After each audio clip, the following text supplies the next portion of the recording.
Oh, tempatnya di ruang balarea. Pukul 2:30, setengah 2. Kita lagi laporan kok.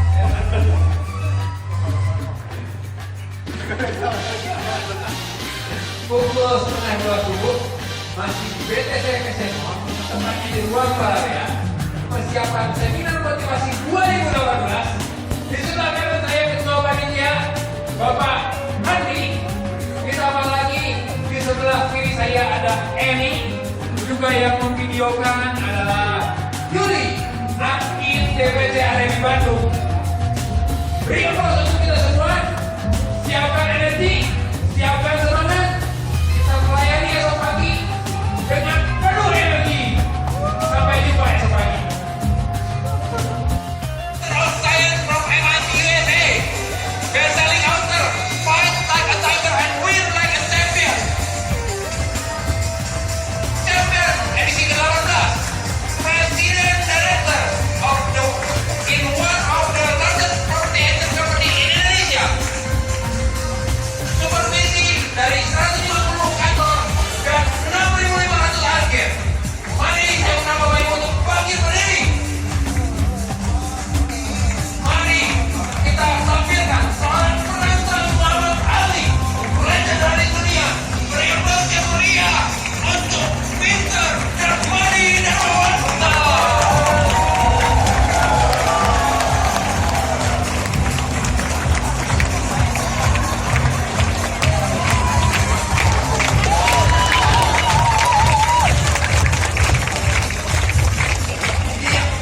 Semangat pagi! Semangat pagi!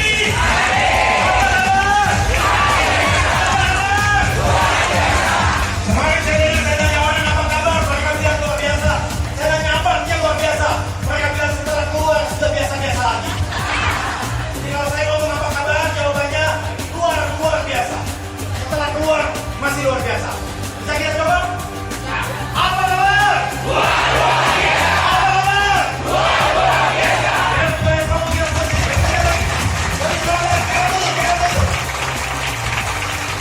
Orang selalu ngomong sama saya motivator.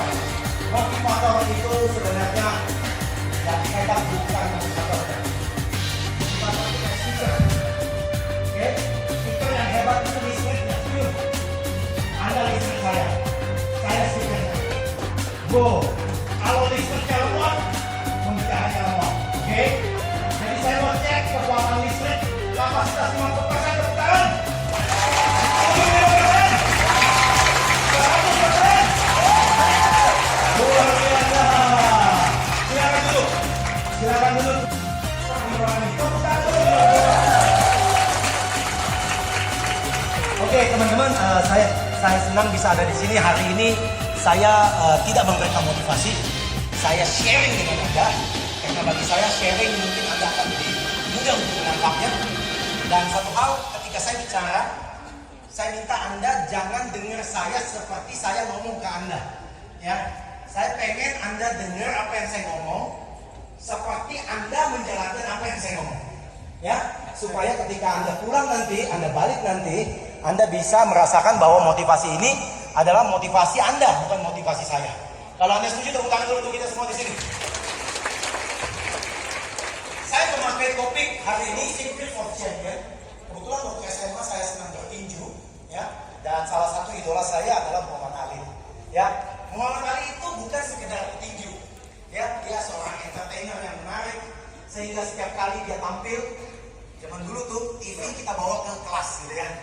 Zaman dulu sekolah saya itu mengizinkan kalau ada pertandingan tinju, TV boleh dibawa ke dalam kelas. Di sini pernah ada juga sekolah kayak begitu. Zaman dulu kayak begitu ya. Ya, jadi zaman dulu kalau Muhammad Ali bertinju, kita cepat-cepat bawa TV ke sana ya. Karena kita nonton biasanya acaranya pagi begitu ya, dan kita semua senang. Dan saya belajar banyak dari Muhammad Ali dan saya sangat yakin kita semua juga mempunyai the spirit of champion yang ada di dalam seorang Muhammad Ali. Oke, dan poin yang saya mau ceritakan kepada Anda sebelum membuka, apa rahasia sehingga Muhammad Ali bisa menjadi seorang legend? Saya kasih lihat Anda nanti ceritanya, tapi sebelumnya sekali lagi berdiri lagi cepat. Kalau berdiri cepat, orangnya itu berdiri cepat. Ya, oke ya. Kalau saya bilang go faster, karena dunia itu berputar begitu cepat dan kita mesti cepat. Orang yang yang sukses di zaman sekarang adalah orang yang cepat. Jalannya cepat, ngomongnya cepat, minta komisi cepat, closing cepat, semua cepat. Ya. Kalau orang Bandung, saya dengar-dengarnya setiap kali memutuskan tuh lambat. Ya, Anda lebih cepat. Yes, masih lebih ya. Kalau saya bilang go higher, Anda saya yakin punya potensi untuk mencapai target yang lebih besar lagi, lebih tinggi lagi. Anda cukup ngomong yes, yes, oke? 2 kali. Kalau saya bilang Anda go stronger di tahun 2018, market pasti akan menjadi lebih baik. Anda ngomong yes, yes, yes, gitu. Jangan, jatuh nanti di belakang ya. 3 kali saja ya. Saya terlalu semangat ya. Kalau saya bilang 2018, Anda bilang super dahsyat. Kalau saya bilang kalau saya bilang Anda, bukan saya. Kalau Anda luar biasa. Kalau saya bilang RB, kompak terus. Bisa kita coba? Ya. Tepuk tangan yang kencang untuk kita semua di sini. Kepala jangan Anda. Mata Anda tajam. Mata saya bisa tajam. Lihat uang 500 juta cash. Tajam. Sudah tajam? Anda siap? Napas yang dalam. Siap ya? Go faster! Yeah! Go higher! Yeah! Go stronger! Yeah! 2018! Anda! RB! Kita semua dulu. Oke, silakan dulu. Kata panitia, RB pasti kompak terus kalau biaya acaranya murah katanya ya.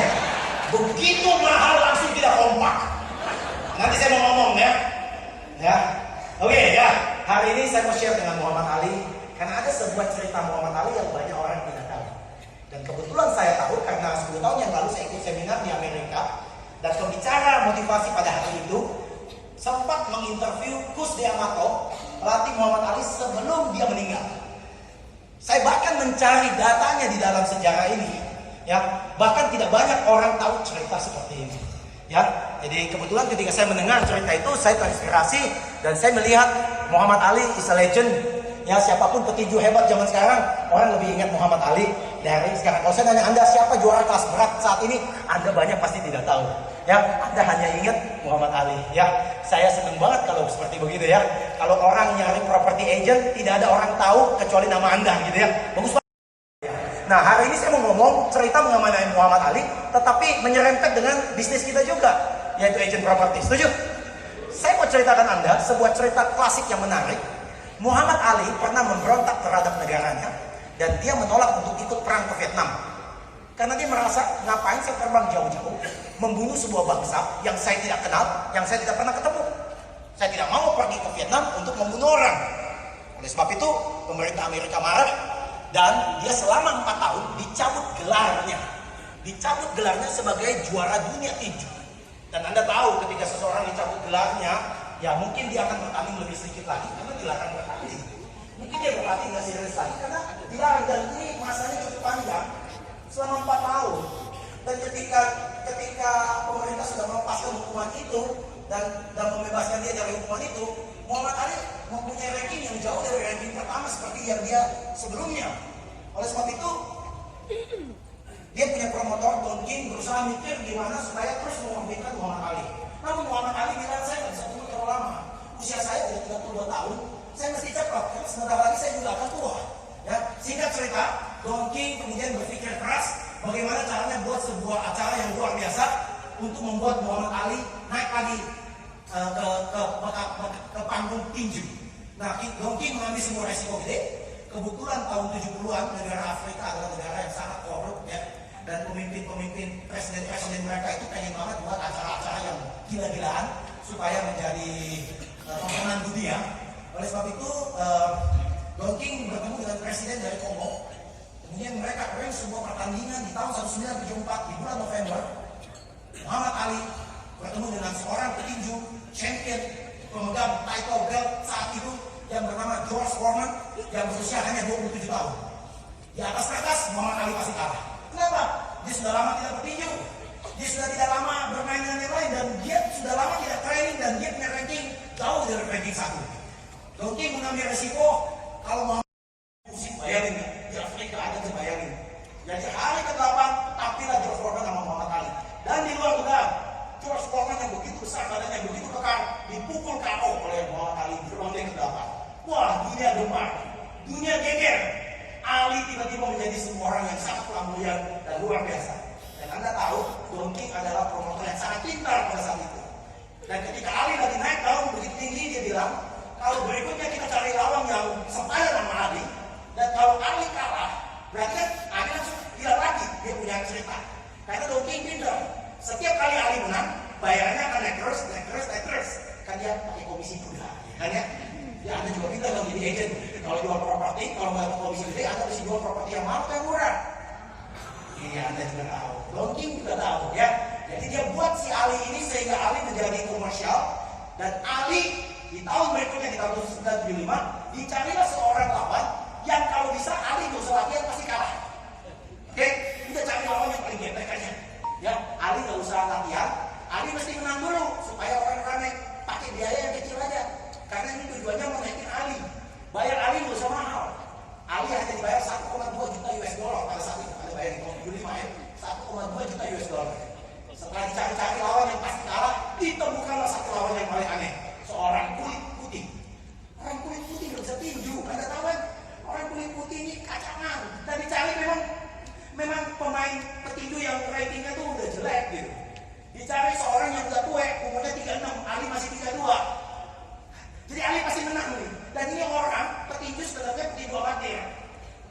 Kalau dia tidak tinju, dia jual minuman keras. Bayangin aja. Ya, zaman dulu petinju kalau nggak jago tuh dia punya sampingan. Petinju kalau nggak petinju jadi sales. Zaman sekarang tuh kayak properti kayak gitu katanya ya. Kalau nggak jual properti jadi supir gojek gitu ya. Di sini enggak ya. Nggak ada yang mau ngaku saya tahu ya. Itu hanya ada di Amerika, ya. Jadi singkat cerita, Chuck Webber ditelepon sama si Don King. 11 tahun saya tunggu pengen lawan Muhammad Ali, but they never give me a chance.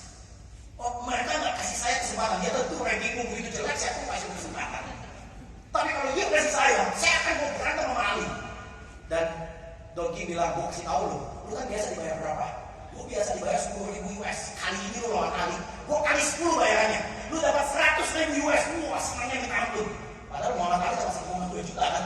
Dia dapat 100.000 senang banget. Kemudian capeknya ditanya lagi sama Don King, lu punya pelatih nggak? Wah, kalau level kayak gua nggak ada pelatih. Pelatih kok bini gua, pakai panci, pakai sandal. Kalau nggak bawa pulang ke rumah dilemparin gua. Di sini juga ada pelatihnya juga, istri ada, ya kan ya. Malah sebenarnya kalau saya kayak ikatan PMCMA, saya buat istri Anda kalau ganas, pasti ada kerja, pasti. Karena nggak tahan loh pasti ya gitu ya. Jadi daripada motivasi Anda, berarti kita kumpulin istri-istri agent. Kita motivasi bahwa agent itu mesti kaya-kaya. Kalau suami nggak kaya-kaya, harus dipecut. Wah, Anda semangat besoknya ya. Jadi kayak begitu kan lebih bagus ya. Trainingnya mahal 2 juta.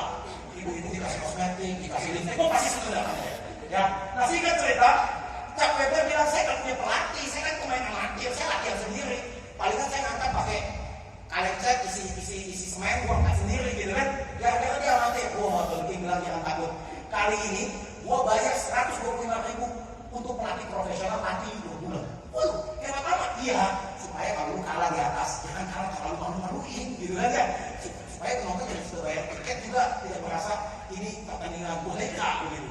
Nah singkat cerita Chuck Webber bilang, oke, dia semangat sekali. Muhammad Ali ketika tahu bahwa lawannya Chuck Webber seorang kulit putih, dia bilang, kalian ini gila, kasih lawan yang kayak begini nih. Ini mah kalau gue lawan kayak ini ya, gue mau latihan pun gue menang. Jadi gue mau latihan nggak mau makan enggak, gue mau makan es krim tiap hari. Kalau lawan begini mah hancur sama gue. Tapi dia nggak tahu bahwa Chuck Webber ini ke 11 tahun pengen ketemu dia. Dan Chuck Webber ini is nobody. Dan dia pengen proof di atas ring bahwa I'm somebody. Nah terjadilah pertandingan di Richfield Police. Ketika Muhammad Ali lengah di ronde ke-9, Chuck Webber memukul bagian tengah dari perut Ali dan Muhammad Ali jatuh. Anda lihat dari video saya tadi ada Muhammad Ali jatuh. Itu kali kedua dalam sejarah hidup Muhammad Ali kena KO, kena jatuh. Dan kali ini dipukul orang kulit putih lagi. Ini pasti memalukan sekali. Kalau sampai Muhammad Ali kalah, besok orang kulit putih kan nggak suka sama orang kulit hitam. Pasti dibilang, orang kulit hitam kagak ada kuatnya sama sekali. Jadi singkat cerita, ronde ke-9, Muhammad Ali jatuh, Chuck Webber lari ke cornernya, teriak ke manajernya, cepat starter mobil, kita akan kembang, kita akan kaya raya. Karena Muhammad Ali sudah jatuh. Kemudian dia punya manajer bilang, kamu jangan terlalu senang dulu, coba lihat di belakang.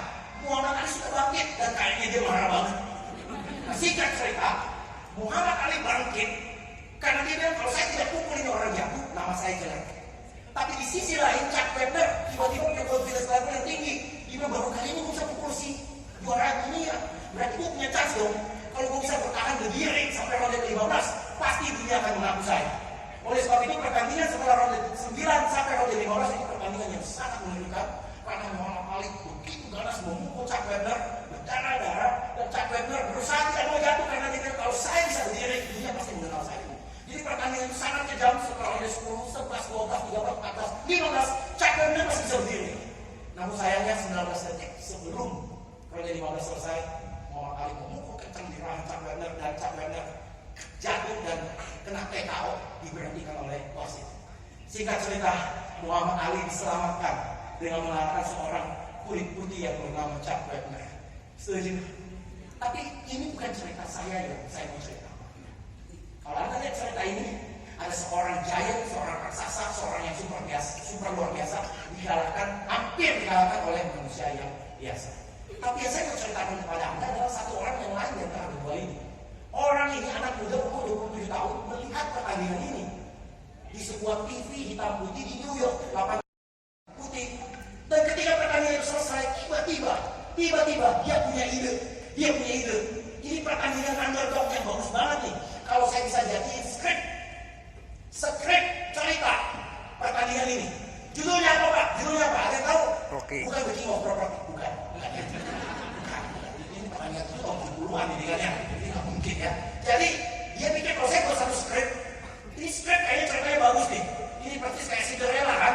Orang miskin lawan orang kaya, orang kuat lawan orang lemah. Saya buat skrip. Oleh sebab itu dia lari cepat, dia menulis sebuah skrip selama 3 hari, 24 jam, 72 jam, berturut-turut, tidak keluar kamar. Dan kemudian dia bertugas ke New York menawarkan skripnya dia kepada seorang produser. Dan seorang produser ketika membaca skrip itu, dia bilang skrip ini bagus. Saya mau beli seharga $350,000 US. Very big. $350,000 US. Dengan catatan, you tidak main di film ini. Orang itu nggak bisa. Walaupun saya miskin, walaupun saya nggak punya apa-apa, saya pengen main di film ini. Lah, kalau you pengen main di film ini, bayarannya nggak 350,000, bayarannya hanya 25,000. You pilih mana? 350,000 atau 25,000? Ini ditanyakan sama orang yang nggak punya duit. Kalau Anda jadi dia, kira-kira Anda pilih mana? Anda mungkin pilih kalau itu 250,000 aja. Gua nggak punya duit kok, apa yang 25,000? Singkat cerita, orang ini begitu percaya dengan apa yang ditulis, dia bilang, you bayar saya 25,000 nggak apa-apa, tapi saya mau tampil di film ini. 2 tahun berikutnya, orang yang menyerahkan skrip ini naik di panggung Oscar, menerima piala Oscar, dan orang anak muda itu bernama Sylvester Stallone. Tepuk tangan dulu ya. Pertanyaan saya begini. Sekarang saya balikin ke Anda. Anda semua yang ada di ruangan ini, Anda masuk salah satu kategori 3 orang yang saya cerita. Di sini ada yang namanya Muhammad Ali. Dari dulu kelihatan jago, terkenal, tapi sekarang ngomongnya doang gede, transaksinya kagak ada. Di sini ada kayak begitu, di sini nggak ada ya, nggak ada yang ngaku. Benar nggak? Wih, kalau saya bilang dia, tapi lupa latihan. Kemudian dipukul sama anak-anak kecil itu, dipukul. Tapi di sini juga ada capeknya, setuju nggak? Dari dulu jadi agent properti, ikut training nggak mau bayar. Customer mau kasih listing malah tidak Pak, jangan kasih listing Pak. Loh kenapa? Karena kalau Bapak kasih eksklusif listing, Bapak kejar-kejar saya mau kejar-kejar. Makanya gitu. Di sini nggak ada juga ya.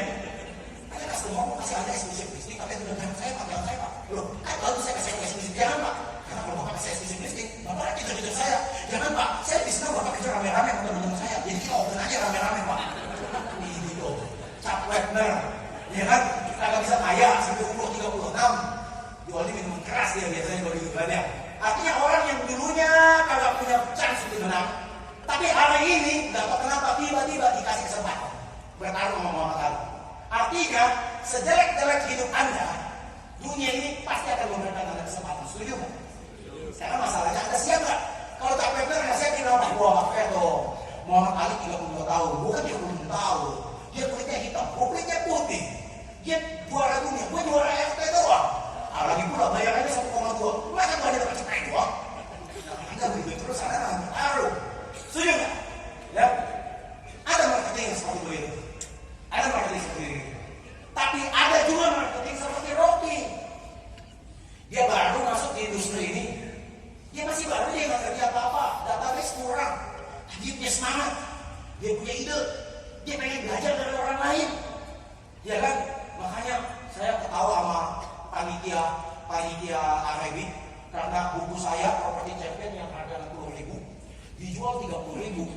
Kalau saya tebus ke penerbit, saya mesti tebus harganya 50.000.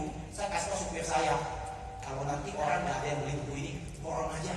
Gua untung, gua jual aja kata 60.000. Ya Bu ya. Ya, jadi kalau Anda nggak mau beli ya, jangan beli buku saya. Jangan beli buku saya. Supaya saya beli, kok ulang lagi 30.000, saya jual 60.000, saya jual 100%. Ya, jadi kalau Anda nggak mau sukses, Anda mau kaya, jangan beli buku saya.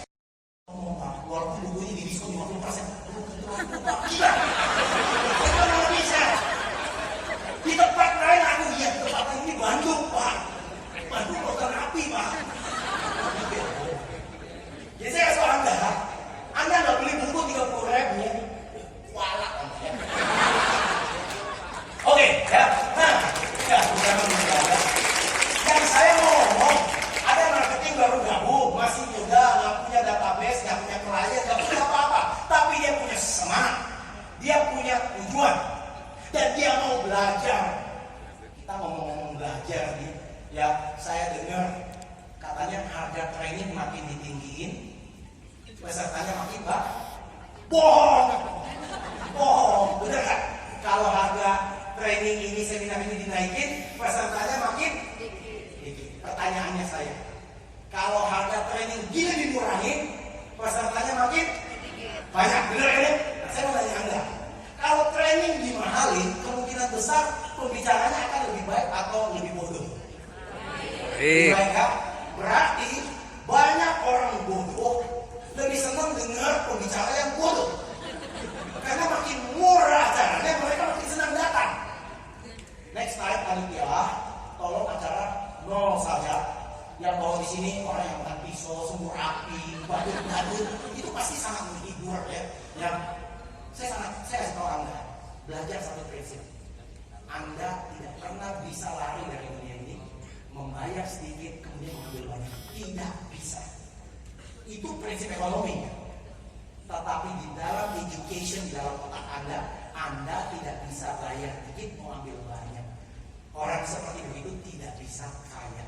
Saya juga tidak saranin Anda bayar banyak dapat sedikit. Saya juga tidak saranin Anda. Saya saranin Anda bayarin sesuatu karena Anda tahu apa yang Anda bayar punya manfaat dan punya value. Ambil contoh begini, Anda punya komisi tahun lalu 100 juta. Kemudian Anda punya perusahaan yang saya lihat ini, komisinya 34 miliar net. 34 miliar net. Bukan 100 juta, 34 miliar net, umurnya 35 tahun. Look at this. Dan dia punya tim ada sekitar 600 orang di bawahnya dia, dan dia masih dapat overriding dari orang itu. Luar biasa nggak? Wow.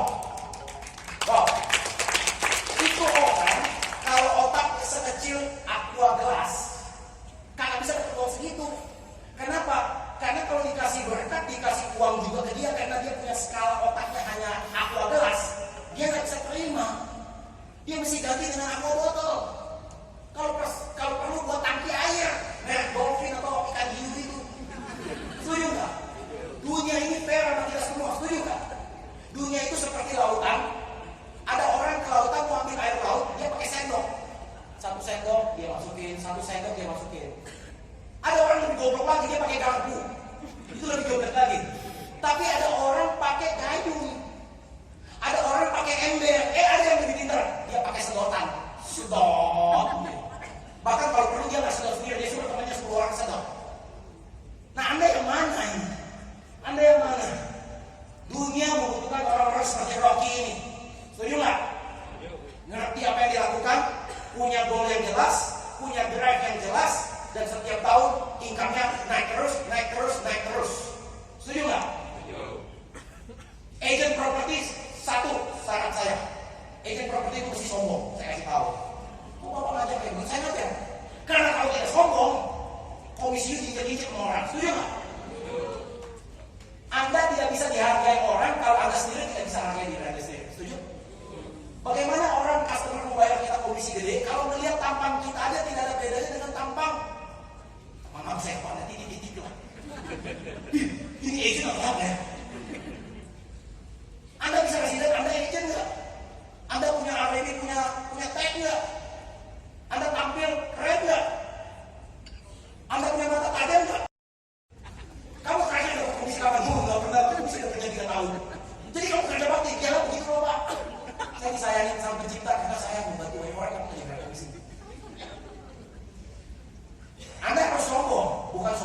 kesombonganku. Tapi Anda harus bangga dengan Anda. Nilai diri Anda sendiri. Anda tuh punya value. Anda percaya nggak? Di kepala Anda ini ada itu komputer laser barcode. Pernah lihat laser barcode nggak? Kalau ke toko Jogja, melon cek 5.000, pepaya cek 6.000, coklat Swiss cek 100.000, itu mahal. Mending ngambil CRS saja deh, merek orang Bandung. Bener? Anda juga punya barcode di kepala.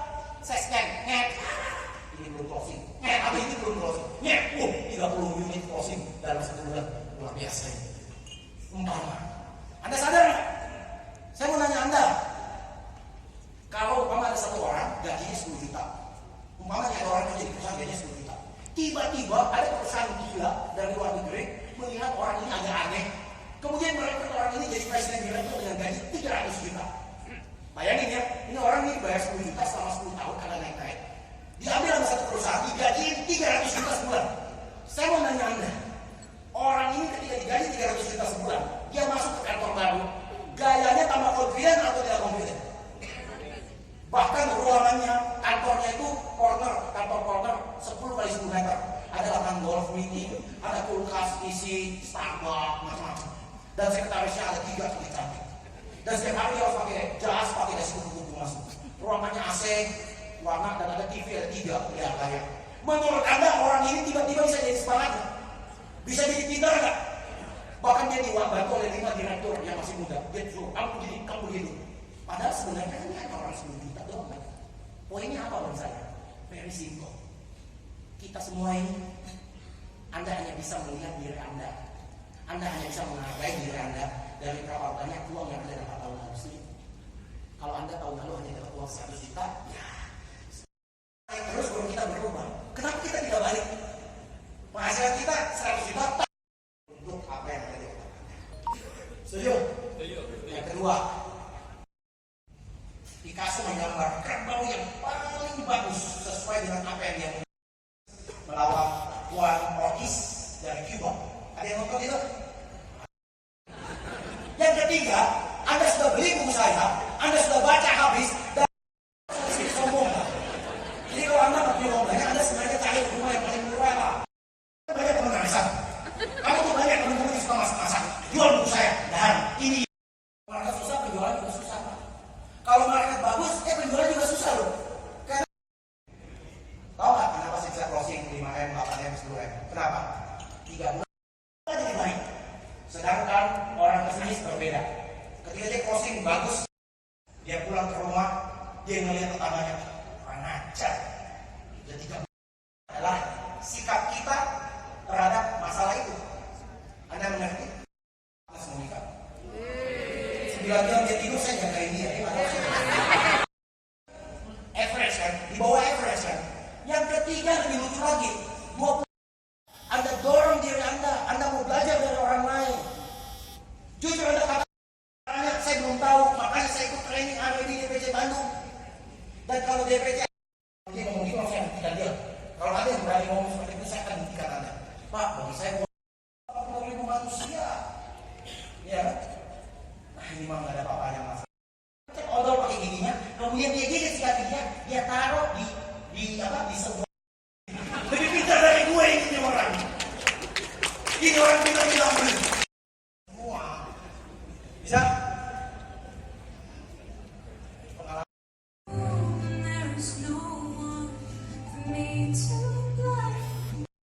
Si Megna sekali dipanggil bisa dipanggil. Karena kesuksesan seseorang tergantung dari fisiologinya dia. Dia merasa pede orang. Poinnya adalah ketika Anda sudah set itu alat gaji bulanan, istri pegang golok